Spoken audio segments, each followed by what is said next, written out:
చాలా ధైర్యంగా నేను బ్రాహ్మలనే దూషిస్తాను. ధైర్యం ఉన్న వాళ్ళ వినమనండి ఈ విషయం. ఒక మంచి సంస్కారం పట్టుకొచ్చింది బ్రాహ్మలే, అనవసరమైన ఆధునికతను పట్టుకొచ్చింది బ్రాహ్మలే. ఏయ్ ఏయ్ ఏయ్ ఎంత ట్రై చేసినా బయటపడిపోతారు అంటారు చూడు, అట్లనే బయటపడిపోయి నువ్వు దొరికేసినావు. మంచిగా అతి తెలివి వాడి బ్యాక్ హ్యాండెడ్ కాంప్లిమెంట్స్ ఇస్తున్నావు కదా, అర్థమైంది. అనవసరమైన ఆధునీకరణను తెచ్చింది బ్రాహ్మలే. బాగా చెప్పినావు అమ్మా. అంటే అసలు మీ పార్టీ వాళ్ళు నేను ఎట్లా ప్రిపేర్ చేసారో నాకు అర్థమైతలేదు.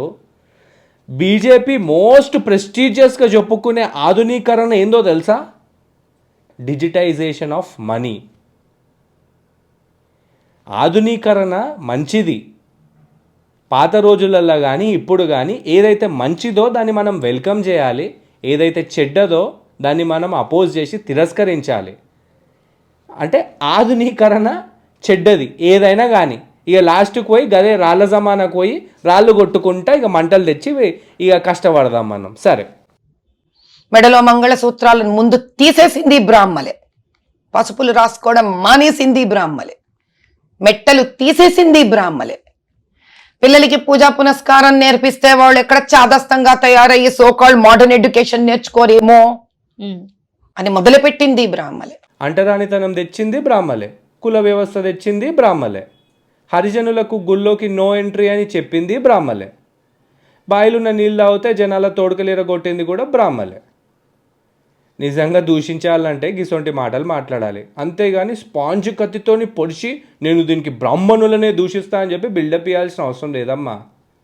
ఇక్కడ నీ ఇంటెన్షన్స్ ఏందో క్లియర్గా అర్థమవుతుంది. బాగా ట్రై చేస్తున్నావు కానీ దొరికేస్తున్నావు, బాగా బాగా బాగా దొరికేస్తున్నావు. నాకు దీని తర్వాత కమెంట్స్ వస్తాయని కూడా తెలుసు. నాకు భయం లేదు, నాకు నిజంగా భయం లేదు. ఆ విషయం మాకు ఎప్పుడో తెలుస్తుంది. అందుకే నీ హాస్పిటల్లో పేదల పానాలతోని వ్యాపారం చేయబడుతుంది. అనవసరమైన ప్రేమ వివాహాలను ఇండ్లల్లో తల్లి కాని తండ్రి కాని ముందు తరం వాళ్ళు కానీ ఎంకరేజ్ చేసింది బ్రాహ్మలే. ఫ్రీడమ్ అంటే ఏంటో విచిత్రమైన భాష తాత్పర్యం ఇచ్చింది బ్రాహ్మలే. పిడికిలి మంది బ్రాహ్మలు ఎప్పుడు ఉంటారమ్మా.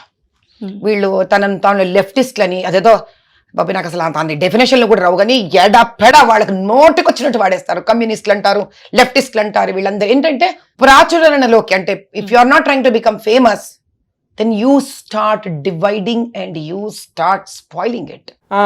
నువ్వు చేయాలి, అవతల మీదకి నూకేయాలి. బాగున్నదమ్మా నీ రాజకీయం.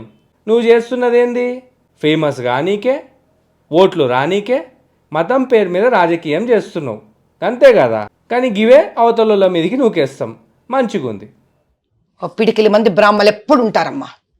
వీళ్ళు తనను తాను లెఫ్టిస్ట్లని అదేదో బాబు నాకు అసలు దాని డెఫినేషన్లు కూడా రావు కానీ ఎడా పెడ వాళ్ళకి నోటికి వచ్చినట్టు వాడేస్తారు. కమ్యూనిస్టులు అంటారు, లెఫ్టిస్టులు అంటారు. వీళ్ళందరూ ఏంటంటే ప్రాచురణలోకి, అంటే if you are not trying to become famous then you start dividing and you start spoiling it. అసలు నువ్వు ఫ్యాసిస్టువా? దీన్ని చూస్తుంటే ఫ్యాసిజం సపోర్టర్ లెక్కున్నావు. లెఫ్ట్, కమ్యూనిస్టు ఇట్లాంటి డెఫినేషన్లు అసలు నోరు తిరుగో నీకు తెలియదు అంటున్నావు కదా. తెలియకపోతే మూసుకొని తెలుసుకోవాలి, లేకపోతే నేను చెప్పేది జాగ్రత్తగా విను. అంతేగాని తెలియకుండా ఏది పడుతుందో అడ్డమైన కామెంట్లు చేయకూడదు. నువ్వు అన్నావు చూడు, మొన్న అహంకారంతో భగత్ సింగ్తో పోల్చుకున్నావు చూడు. గా భగత్ సింగ్ ఐడియాలజీ ఏందో నీకు తెలుసా? తెలియదు కదా. చూడుపో, చూసుకుంటే తెలుస్తుంది నీకు. ఆయనది కూడా నీకు డెఫినేషన్లు తెలియదని చెప్పేసి ఇందాక అన్నావు చూడు, గదే ఐడియాలజీ. ఆయనను షహేదీ అజామ్ అంటారు. ఆయన పార్టీ పేరు హిందుస్థాన్ సోషలిస్ట్ రిపబ్లికన్ అసోసియేషన్. దాని ఐడియాలజీ నీకు డెఫినేషన్ తెలియదన్నో చెప్పినో చూడమ్మా, గదే ఐడియాలజీ. నేను స్వాతంత్రం ముందు పుట్టాల్సిందని భగత్ సింగ్ లాగా నన్ను ఊరేసేసి ఉండేవాళ్ళు. నాకు తెలిసి నాకున్న పోరాటం మనస్తత్వానికి. డెమోక్రసీ అంటే అందరూ ఉండాలి, అఖిల పక్షాలు ఉండాలి. అప్పుడే షార్ప్ స్వాడ్ లెక్క అది మనల్ని ప్రొటెక్ట్ చేస్తుంది. దీన్ని పాపము మార్చడానికి ఇంకో సెట్ ఆఫ్ బ్రాహ్మలు ఉంటారు. వాళ్ళ పాప కొంచెం ధైర్యం తక్కువ ఉంటుంది వాళ్ళకి. వాళ్ళు కొంచెం చెప్పడానికి జంకుతారు, బెంకుతారు, భయపడతారు. వాళ్ళు రోజు ముక్కు నేల గీసుకున్నట్టు వాళ్ళు తపన పడుతూ ఉంటారు.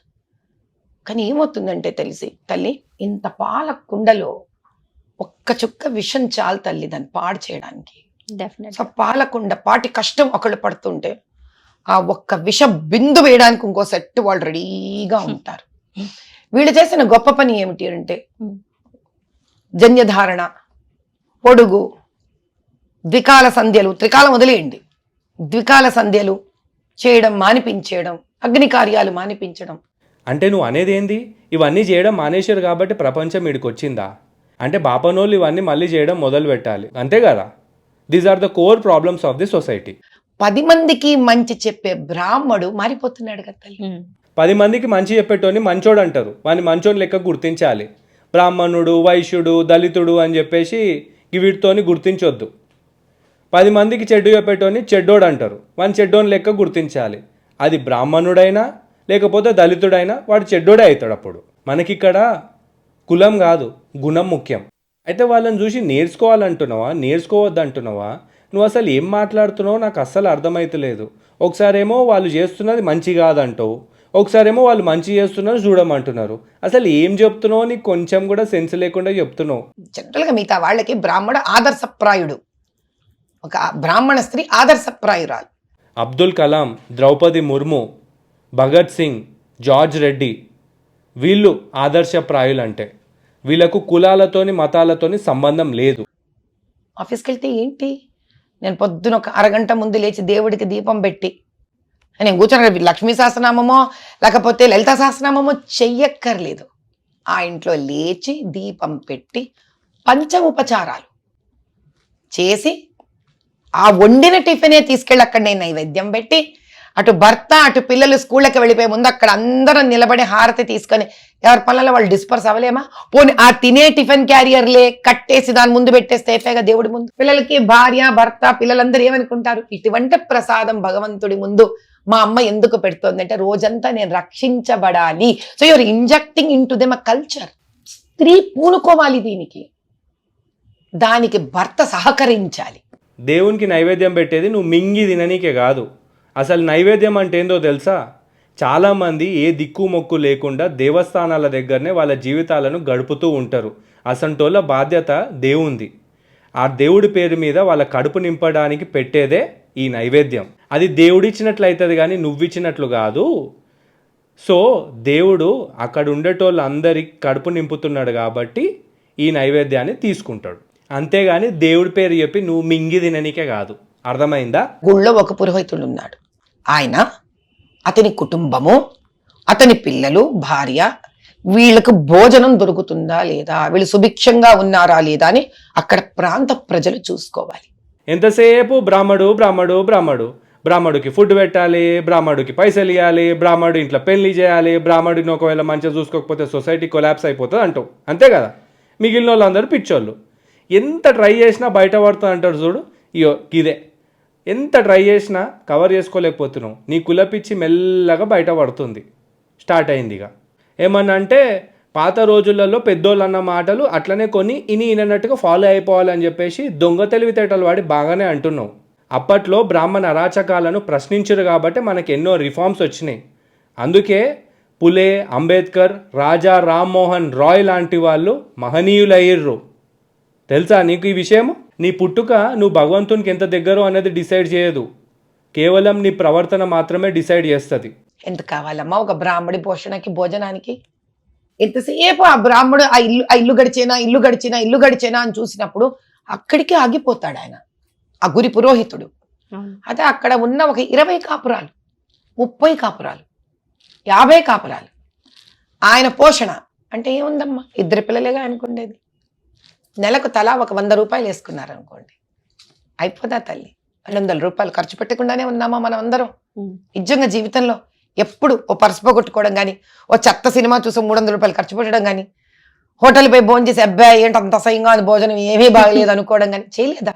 వేరేళ్ళ కష్టాలు కనబడనట్టుగా మాట్లాడుతున్నావు చూడు, అది అత్యంత దుర్భరమైన విషయం తెలుసా?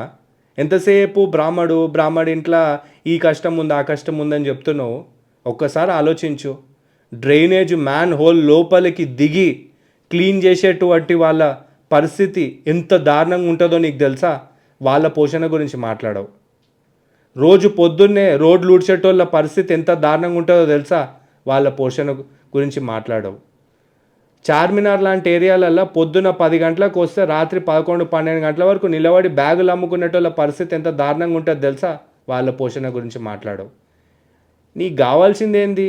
ఎట్ ద ఎండ్ బ్రాహ్మణ రాజ్యమే, అట్లనే కొడుతుంది ఇది.